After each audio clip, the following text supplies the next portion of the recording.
Hello friends, तो आज हम लोग रेजिस्टिविटी टॉपिक से रिलेटेड असर्शन रीजन का क्वेश्चन सॉल्व करेंगे। ठीक है, तो मैंने 6 क्वेश्चंस लिया है इसमें और 6 का 6 जो है बहुत ही इंपॉर्टेंट है, पहले भी आ चुका है, पीवाईक्यू ही है। तो पहले समझ लेते हैं कि असर्शन रीजन का जो आंसर होता है हम लोग कैसे देते हैं। तो असर्शन रीजन आपको दिया हुआ रहेगा इस तरह से, ये आपका हो गया असर्शन, ये हो गया आपका रीजन। अब इसमें 4 ऑप्शन रहते हैं, ए बी सी डी। क्या रहता है, तो ए में क्या कहानी है कि असर्शन भी ट्रू है, रीजन भी ट्रू है, and reason is the correct explanation of a यानी असर्शन। बी में क्या होता है, ए भी ट्रू है, आर भी ट्रू है, लेकिन r is the reason is not the correct explanation. C में क्या है, ए ट्रू होगा बट रीजन फॉल्स होगा, और डी में है ए फॉल्स होगा और रीजन आपका ट्रू होता है। तो इस तरह से हम लोग चारों ऑप्शन लिखते हैं। तो बेसिकली हम लोगों को बस समझना है कि स्टेटमेंट ट्रू है, फॉल्स है या नहीं।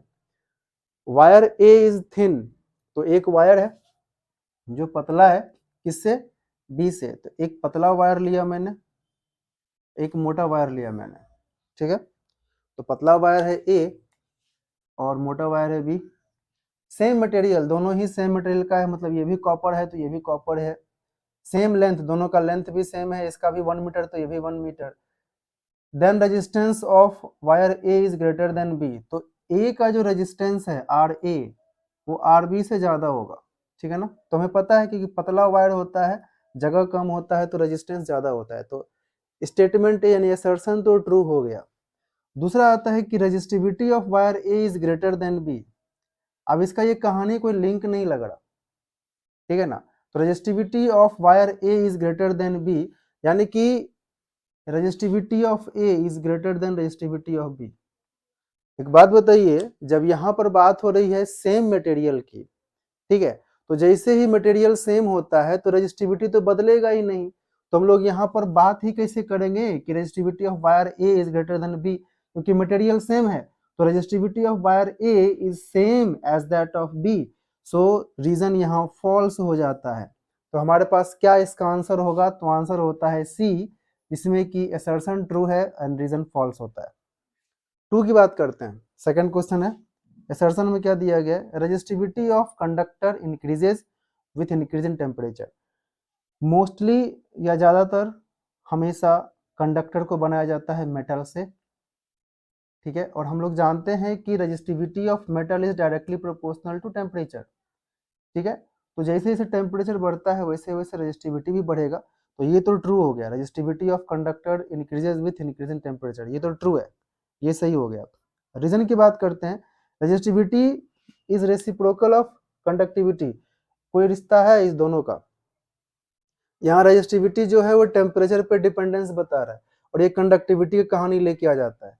Resistivity is reciprocal of conductivity, ये भी सही है, क्योंकि हम लोग ये जान लें कि रेजिस्टिविटी जो है, resistivity equals to 1 by conductivity. ठीक है, ये याद रखने वाली बात है हमेशा, रेजिस्टिविटी इज 1 बाय कंडक्टिविटी। तो ये भी ट्रू है, लेकिन रिश्ता नहीं इन दोनों में, क्या ये क्या बोल रहा है और ये कहाँ से कोई किसी तरह से कोई बात कर दे रहा है, तो ये रिश्ता इसका कुछ है ही नहीं। तो दोनों अलग अलग अपने में ट्रू है, तो कौन सा ऑप्शन सही होगा, तो इसका ऑप्शन हो जाएगा बी, ए भी ट्रू आर भी true, but R is not the correct explanation of A. Third में चलेंगे, bending of wire does not affect electrical resistance. तो हम लोग तार को बेंड कर रहे हैं, कोई भी वायर को अगर हम लोग बेंड करते हैं तो इस स्टेटमेंट के अकॉर्डिंग क्या है, उसके रेजिस्टेंस पर कोई भी प्रभाव नहीं पड़ता। तो कोई भी एक तार, एक वायर ले लीजिए, उसमें करंट तो फ्लो हो ही रहा है, अगर मैं उस वायर को मोड़ दूं या कोई दूसरा शेप दे देता हूं, उसको चेंज कर देता हूं, राउंड सर्कल बना दीजिए, हाफ सर्कल बना दीजिए, स्क्वायर बना दीजिए, कोई भी शेप में बेंड कर दीजिए, तो क्या उस वायर के रेजिस्टेंस पर कोई इफेक्ट पड़ेगा, नहीं पड़ेगा। ऐसा अगर होता तो हम लोगों को बहुत फायदा होता, या तो रेजिस्टेंस बढ़ाना होता तो हम लोग वायर को बेंड कर देते, या घटाना अगर घटने वाला होता तो हम लोग वायर को बेंड कर देते, कुछ ना कुछ करते, इससे हम लोग को फायदा होता। तो वायर के बेंड होने से उस पर कोई प्रभाव नहीं पड़ता। अगर हम लोग नॉर्मल फॉर्मूला के हिसाब से देखें तो रेजिस्टेंस डिपेंड करता है लेंथ पे, एरिया पे और मटेरियल पे। तो आप इस तीनों में से कोई भी चीज चेंज नहीं कर रहे, ना तो आप मटेरियल चेंज कर रहे हैं, वायर बदल नहीं रहे, ना तो उसको आप इलोंगेट कर रहे हैं, स्ट्रेच कर रहे हैं, लेंथ बढ़ा नहीं रहे उसका, ना ही घटा रहे हैं, ना ही उसका एरिया, यानी कि उसको तार को पतला या मोटा नहीं कर रहे हैं। तो ये सारा चीज तो आप कर नहीं रहे हैं, इस वजह से क्या पता चलता है कि असर्शन ट्रू है, क्योंकि सिर्फ बेंडिंग करने से रेजिस्टेंस पर कोई प्रभाव नहीं पड़ता है। रीजन क्या है, ना तो एल चेंज किया आपने, ना ही एरिया चेंज किया आपने। दूसरी बात है रेजिस्टिविटी, तो यहाँ पे resistance of wire is directly proportional to resistivity of material, ठीक है, क्योंकि वो रेजिस्टिविटी पर डिपेंड कर रहा है, क्योंकि लेंथ बढ़ाए नहीं, एरिया बढ़ाए नहीं, घटाए नहीं, तो लेंथ और एरिया का तो बात आ ही नहीं रहा, तो बचा कौन, तो रेजिस्टिविटी मटेरियल। तो इस तरह से क्या समझ में आ रहा, reason is the correct explanation of assertion, तो ऑप्शन ए इज ट्रू, तो ऑप्शन ए हो जाएगा इसका।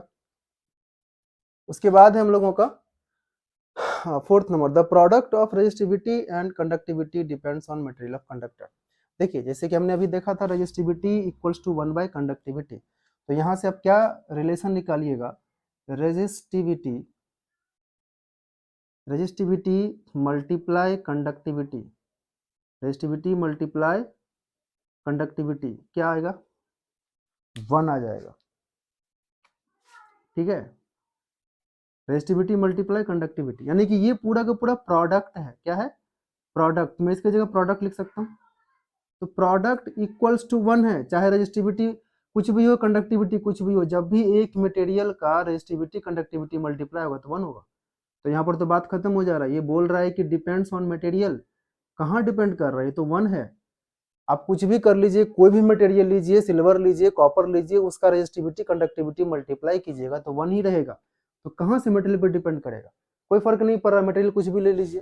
तो इस तरह से असर्शन ही गलत हो जाता है हमारा, ठीक है। तो एक ही ऑप्शन बचता है हमारे पास, असर्शन फॉल्स, रीजन ट्रू, तो ऑप्शन है इसके लिए डी, ठीक है।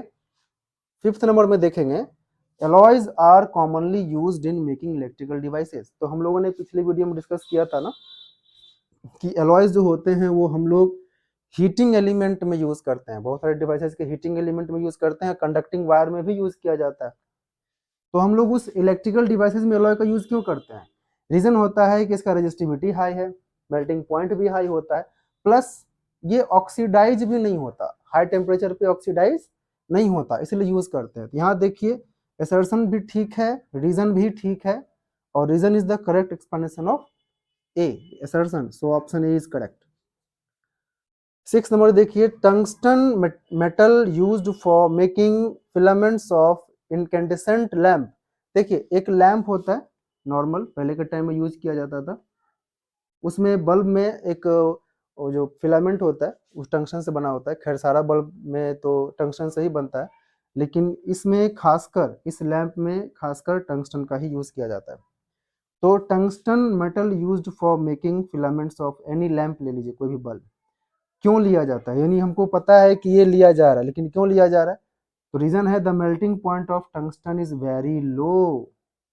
क्या इसलिए लेते हैं, टंगस्टन का मेल्टिंग पॉइंट लो होता है, नहीं, अगर लो होगा तो तुरंत टूट जाएगा, तुरंत खत्म हो जाएगा। तो हम लोगों ने पढ़ा है कि टंगस्टन का रेजिस्टिविटी भी हाई, मेल्टिंग पॉइंट भी हाई, तो इस हिसाब से रीजन ही आपका फॉल्स हो गया।